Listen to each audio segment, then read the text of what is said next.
Hey everyone, and welcome! Let's talk about dog walks.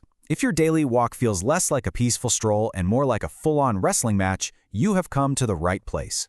In this explainer, we're going to dive deep into how to transform that constant tug of war into a genuinely joyful, connected walk with your dog.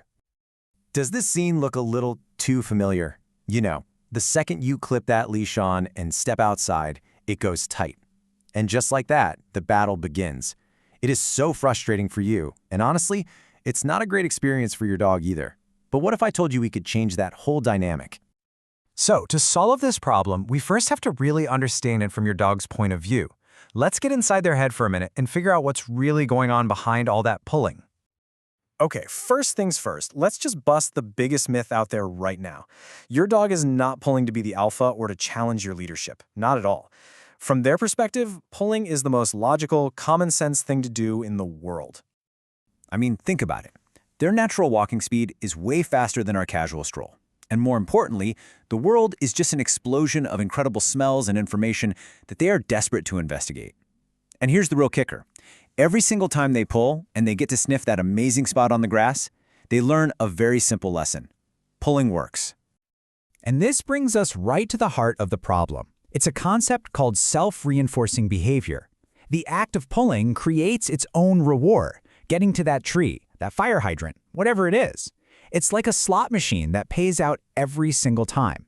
And this accidentally locks you both into this endless cycle where your dog just learns that the only way to explore is to drag you along for the ride.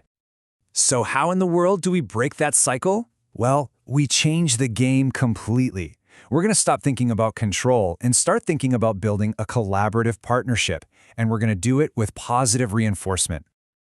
You know, when it comes to dog training, there are really two main roads you can go down. Aversive methods, things that rely on pain or fear, they might stop the pulling for a minute, sure, but they don't teach your dog what you actually want them to do instead, and they can really damage your relationship. Positive reinforcement, on the other hand, is all about clear communication. It's about teaching your dog what to do and making you the source of all the good stuff. It turns the walk from a battle into a fun, cooperative game. It's also really important to set a realistic goal here. We are not aiming for a perfect military-style heel for the entire 30-minute walk. Come on, that's exhausting for a dog.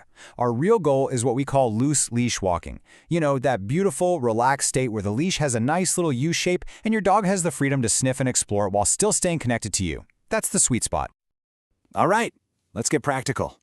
Before we even think about starting, we've got to make sure we have the right tools for the job and a solid grasp on a couple of key concepts. First up is something called marker training. This is basically your communication superpower. A little click from a clicker, or even just a sharp, happy yes, acts like a camera shutter. It captures the exact moment your dog did something right and tells them that what you did right then, that's what earned you this treat. This kind of precision just makes learning so much faster. Now, let's talk gear. There are a ton of options out there, but for training a puller, the real star of the show is the front clip harness. Here's why.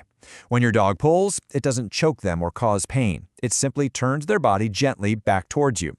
It makes pulling ineffective and encourages them to check in with you. For most dogs, it is an absolute game changer. Now this is so important. Don't just wrestle the new harness onto your dog. You have to make them love it. Turn it into a fun game. Drop treats all over it. Lure their head through with a tasty snack. Make it so that your dog gets excited when they see that harness, because they know it means fun and treats are coming.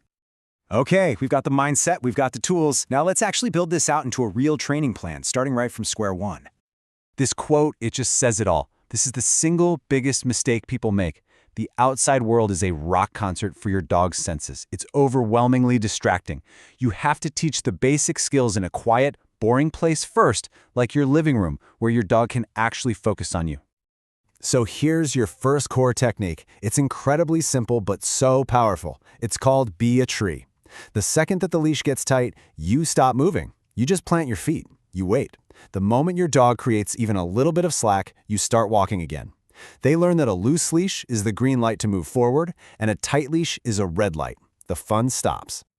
Another fantastic tool to have in your pocket is the change direction method. As soon as your dog starts getting ahead of you, you just cheerfully say, "This way," and you pivot and walk in the opposite direction.